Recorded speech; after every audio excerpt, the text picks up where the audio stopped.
This is 23-year-old Barry Minkow, and he almost got away with a $300 million scam. Barry Minkow was still a high school student when he founded ZBest, and it appeared to be an immensely successful carpet cleaning and restoration company. But behind the veil, it was actually a front to attract investment for a massive Ponzi scheme, in the end fooling Oprah, the mob, and America. Some may see him as brilliant, and some may see this as a foolish kid playing with people's money. The collapse cost investors and lenders $100 million, and it is one of the largest investment frauds ever perpetrated by a single person, as well as one of the largest accounting frauds in history. So how did he almost pull it off? And where did he go wrong? At age 20, he was the boy wonder of Wall Street, CEO of a $300 million company. At 22, he'd been convicted of 57 counts of fraud and was off to federal prison. Born on March 22, 1966, in Inglewood, California, Barry Minkow's family struggled financially. This accelerated Minkow's ambition and determination to succeed in life and improve their financial situation from a young age. So he worked multiple jobs from a young age to make ends meet, including cleaning showers at a gym and at 9 years old working as a telemarketer with the carpet cleaning business where his mother worked at. Barry attended Grover Cleveland High School, and there he learned the pressure of social status. Desperate to fit in and impress, he dreamed of gaining acceptance from his peers and the girls in his class. But luckily for Barry, an entrepreneurial opportunity was offered to him when a gym acquaintance offered him a loan to start his own carpet cleaning business. Despite being underage, Minkow took the risk and started his own company. And at 16 years old, he started ZBest carpet cleaning services in his parents' garage.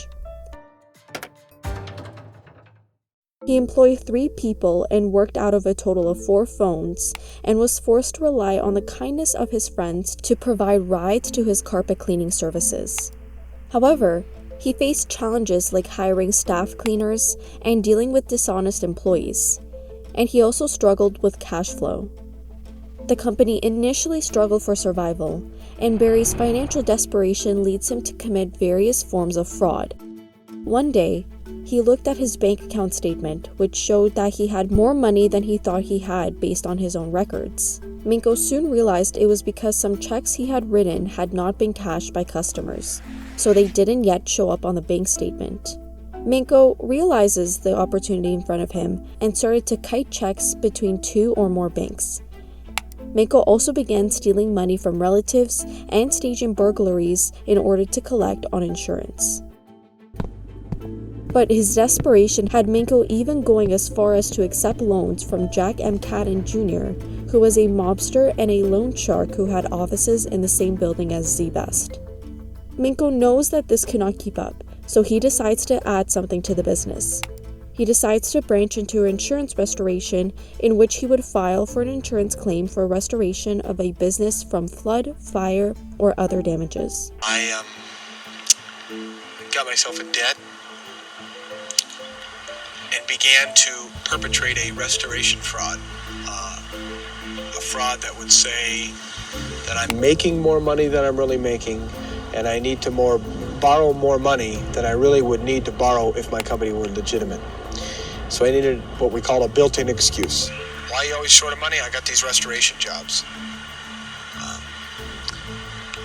With the help of Tom Paget, who was a claims adjuster, Minkow learned how to file fraudulent insurance claims to get money from banks and insurance companies.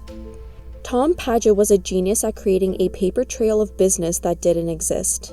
Minkow forged numerous documents claiming that ZBest was involved in several restoration projects for Paget's company. But then they took it a step forward and formed a fake company naming it Interstate Appraisal Services that would verify the details of these restorations to Minkow's bankers. And with this, ZBest began to expand, and quickly. Despite expanding to all of Southern California, Minkow wanted to take it further, and he set his eye on Wall Street. Since Minkow was in the red from the start, he borrowed money constantly wherever he could. He used phony financials to borrow as much as he could from banks. When his credit ran out, Minkow owed so much that the only thing that would save him was to go public with a stock offering. Minkow took his company public in January 1986, garnering a spot on the NASDAQ, knowing that this would further grow ZBest. But in order to launch an IPO, the SEC requires a firm to be inspected by auditors. The problem was that Minkow obviously long avoided this. So to establish the resemblance of a trustworthy organization, Minkow once more gained assistance from Tom Paget. Paget's task now was to fabricate an impression of credibility for the company. To accomplish this, he leased a facility and managed to make it look like a restoration site to mimic the location for the company's operation. Had to somehow find a structure that could pass for the building he says Minkow dreamed up on paper. Paget eventually found this one in downtown San Diego. He says it matched the paperwork perfectly. 6 unfinished floors and 2 that were occupied.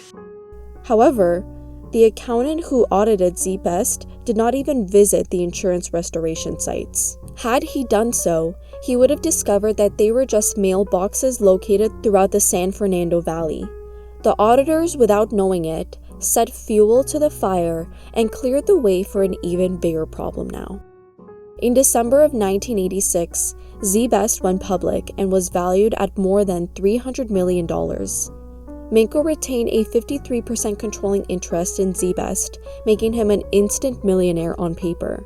And as the public offering closed in December, Minkow also became the youngest person at the time to lead a company through an IPO in American financial history. It became clear to Minkow that going public seemingly offered him a way to cover up his fraudulent activities.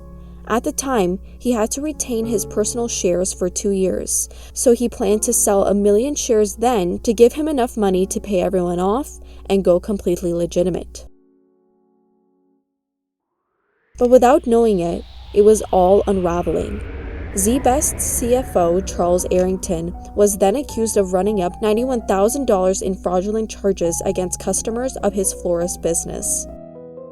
So when the Feshbach brothers, a pair of short sellers, learned that Minkow still stood behind Arrington, they decided to further investigate. They discovered that ZBest's claim of a $7 million contract to clean carpets in Sacramento was likely fraud, and then this prompted them to short ZBest stock, anticipating that it would fall. By February 1987, when Minkow was 21 years old, ZBest was trading at $18 a share on NASDAQ, which valued the company at $280 million. Minkow's stake was worth $100 million. The company now had 1,030 employees with offices in California, Arizona, and Nevada. But despite its growth, the company was still facing severe cash flow shortages from paying investors for non-existent restoration projects. So Minkow believed he'd found a solution when he learned that KeyServe was being sold by its British parents.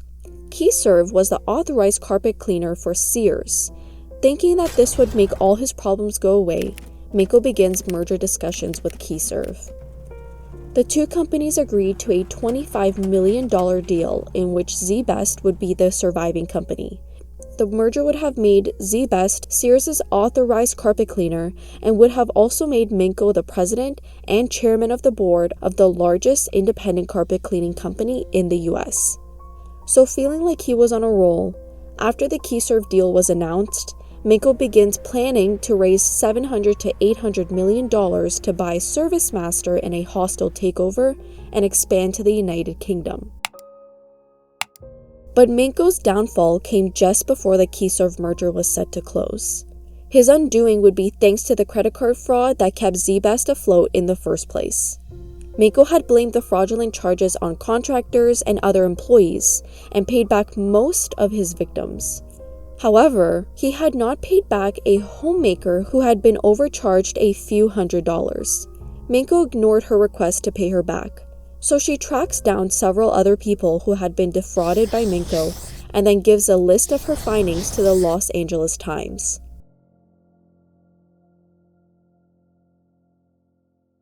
The Times then wrote a story revealing that Minkow had run up $72,000 in fraudulent credit card charges in 1984 and 1985. The story ran just days before the KeyServe merger was to close. This sent ZBest stock plunging 28%. Within hours of the story's publication, ZZZZ was facing mayhem. Banks either called in their loans or threatened to do so. The KeyServe merger postponed closing until it could investigate further. And later that day, at a press conference, a reporter revealed the evidence that the Sacramento carpet cleaning project did not exist. And even more detrimental, it was revealed that ZZZZ did not have the contractor's license required for large-scale restoration work.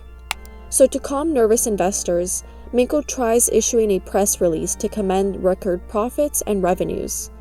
Despite all of Minkow's efforts, KeyServe abruptly pulls out of the deal a few days later, causing the stock price to fall again.